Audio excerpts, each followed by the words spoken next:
भारत के सबसे महान मुस्लिम मुख्यमंत्री कौन से हैं? भारत के इतिहास में कई राज्यों में मुस्लिम राजनेताओं ने मुख्यमंत्री पद के तौर पर शपथ ली थी। इसमें सबसे पहला नाम जम्मू कश्मीर का आता है। जम्मू कश्मीर में अब तक 9 लोग मुख्यमंत्री बन चुके हैं और ये सभी मुसलमान थे।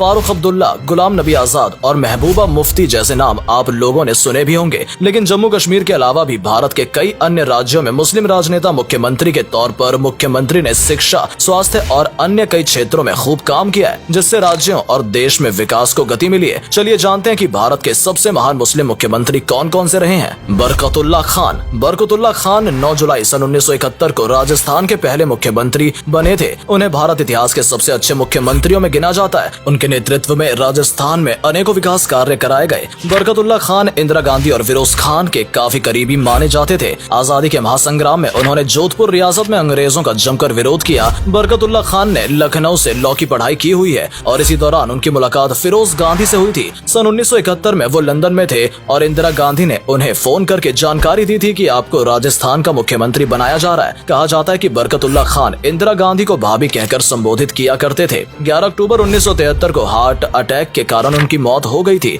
और अपने अंतिम समय तक वो राजस्थान के मुख्यमंत्री रहे। करीब 25 महीनों तक उन्होंने ये कार्यभार संभाला था। आज भी बरकतुल्लाह खान को राजस्थान के चाणक्य के तौर पर याद किया जाता है। अब्दुल गफूर खान 2 जुलाई 1973 को बिहार के मुख्यमंत्री बने थे और 11 अप्रैल 1975 तक वे सूबे के मुख्यमंत्री बने रहे। उन्हीं के कार्यकाल में संपूर्ण क्रांति की शुरुआत हुई थी। बाद में नीतीश कुमार ने बिहार से संपूर्ण क्रांति ट्रेन चलाने की भी शुरुआत की थी। अब्दुल गफूर खान का राजनीतिक सफर अलीगढ़ मुस्लिम यूनिवर्सिटी से शुरू होता है। भारत को आजाद कराने में भी उन्होंने अहम भूमिका निभाई थी और आंदोलन में भाग लेने के कारण उन्हें जेल में भी भेजा गया था। सन 1952 में पहली बार वे विधायक चुने गए। लंबे समय तक अब्दुल गफूर कांग्रेस से जुड़े रहे। राजीव गांधी के प्रधानमंत्री रहते हुए उन्हें मंत्रिमंडल में भी जगह दी गई थी। बिहार की राजनीति में आज भी अब्दुल गफूर खान का नाम याद किया जाता है। कहा जाता है कि उनके शासनकाल में छात्रों ने आंदोलन किया था, जिस कारण इंदिरा गांधी ने 1975 में देश में आपातकाल लागू कर दिया था। CH मोहम्मद कोया। भारत के महान मुस्लिम मुख्यमंत्रियों की सूची में मोहम्मद कोया का नाम भी आता है। वे जम्मू कश्मीर को छोड़ देश के पहले ऐसे गैर कांग्रेसी मुस्लिम मुख्यमंत्री थे।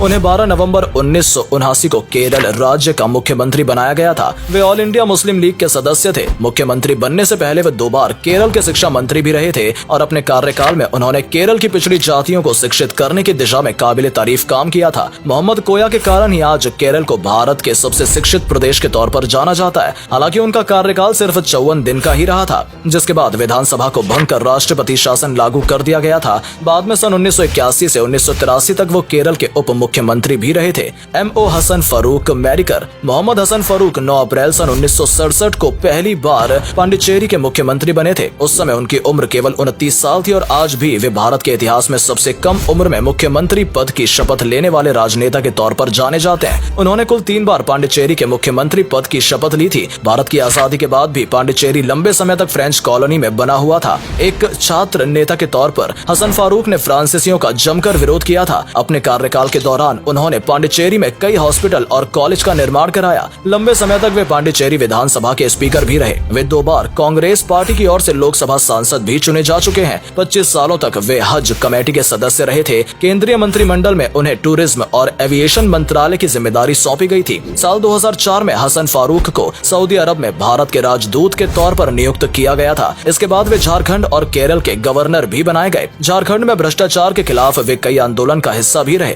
मोहम्मद अलीमुद्दीन। मणिपुर को एक राज्य का दर्जा मिलने के बाद सबसे पहले मोहम्मद अलीमुद्दीन को ही प्रदेश का मुख्यमंत्री बनाया गया था। 23 मार्च 1972 को पहली बार अलीमुद्दीन ने मणिपुर के मुख्यमंत्री पद की शपथ ली थी। इस दौरान उनका कार्यकाल 1 साल तक का रहा था। इसके बाद सन 1974 में वो दूसरी बार मणिपुर के मुख्यमंत्री बने। अलीमुद्दीन की गिनती मणिपुर के सबसे कदावर नेताओं के रूप में की जाती है। वे लगातार 7 बार विधायक रह चुके हैं। उनका कार्यकाल भले ही बहुत लंबा नहीं रहा, लेकिन उन्होंने मणिपुर के विकास को एक गति प्रदान की और राज्य को एक नई पहचान दिलाने में अहम भूमिका अदा की। अलीमुद्दीन ने ही मणिपुर में पहले मेडिकल कॉलेज और पहली यूनिवर्सिटी की स्थापना की थी। साथ ही मणिपुर लॉ कमीशन और मणिपुर पब्लिक सर्विस कमीशन लाने का श्रेय भी उन्हें ही दिया जाता है। अलीमुद्दीन को आधुनिक मणिपुर के आर्किटेक्ट के तौर पर भी जाना जाता है। एक मुख्यमंत्री के अलावा वे मणिपुर विधानसभा के स्पीकर और वित्त मंत्री के तौर पर भी अपनी सेवाएं प्रदान कर चुके हैं। अब्दुल रहमान अंतुले। 9 जून 1980 के दिन अब्दुल रहमान अंतुले ने महाराष्ट्र के 8वें मुख्यमंत्री पद की शपथ ली थी। वे महाराष्ट्र के इतिहास में एकमात्र मुस्लिम मुख्यमंत्री रहे हैं। अंतुले का नाम देश के उन चुनिंदा राजनेताओं में आता है जिन्होंने अपने जीवन में 60 सालों से अधिक समय तक राजनीति की। अंतुले कांग्रेस के सबसे कद्दावर नेताओं में से एक माने जाते थे। वे मुख्यमंत्री कैसे बने, इसका एक बेहद ही रोचक किस्सा है। एक बार इंदिरा गांधी ने उन्हें किसी बात पर मशवरे के लिए बुलाया था। इस पर अंतुले ने इंदिरा गांधी से कहा था कि मुझे मुख्यमंत्री बना दो, मैं करके दिखा दूंगा। और इंदिरा गांधी को उनका धाकड़ अंदाज बेहद ही पसंद आया और इनाम के तौर पर उन्हें मुख्यमंत्री की कुर्सी पर बैठा दिया गया। अंतुले लंबे समय तक ऑल इंडिया कांग्रेस कमेटी के जनरल सेक्रेटरी भी रहे हैं।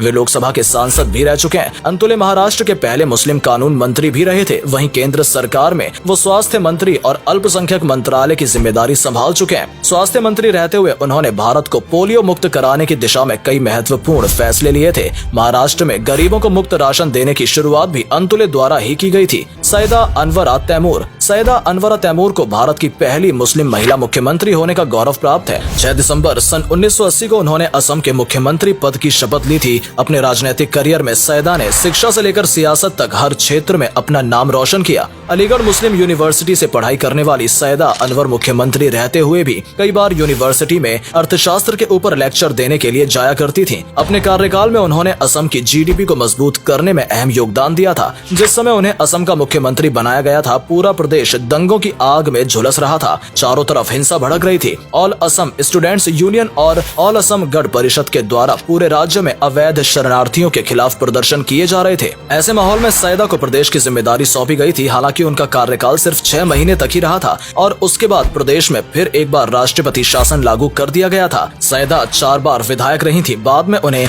कृषि मंत्रालय, पीडब्ल्यूडी मंत्रालय और शिक्षा मंत्रालय जैसे महत्वपूर्ण मंत्रालयों की जिम्मेदारी भी सौंपी गई। 2 बार वे राज्यसभा सांसद के तौर पर भी अपनी सेवाएं प्रदान कर चुकी हैं। सैयदा अनवर भी लंबे समय तक कांग्रेस पार्टी की सदस्य रही, लेकिन साल 2011 में उन्होंने कांग्रेस पार्टी छोड़ मौलाना बरुद्दीन अजमल की ऑल इंडिया डेमोक्रेटिक पार्टी का दामन थाम लिया। तो दोस्तों, ये है भारत इतिहास के सबसे महान मुस्लिम मुख्यमंत्री जिन्होंने राज्य स्तर से लेकर नेशनल लेवल तक देश के विकास में अहम योगदान दिया। आज भारत जिस मुकाम पर खड़ा है उसमें सभी धर्मों के लोगों का विशेष योगदान रहा है। लेकिन हैरानी की बात यह है कि जम्मू कश्मीर को छोड़कर 21वीं सदी में भारत को अभी तक कोई भी मुस्लिम मुख्यमंत्री नहीं बना पाया। दोस्तों, आपको क्या लगता है, भारत के कौन से राज्य से अगला मुस्लिम मुख्यमंत्री बन सकता है? अपना जवाब हमें कमेंट करके जरूर बताएं। वीडियो अच्छी लगी हो तो इसे लाइक और शेयर अवश्य करें। आज के लिए इतना ही। आपसे फिर मिलेंगे एक नई वीडियो के साथ।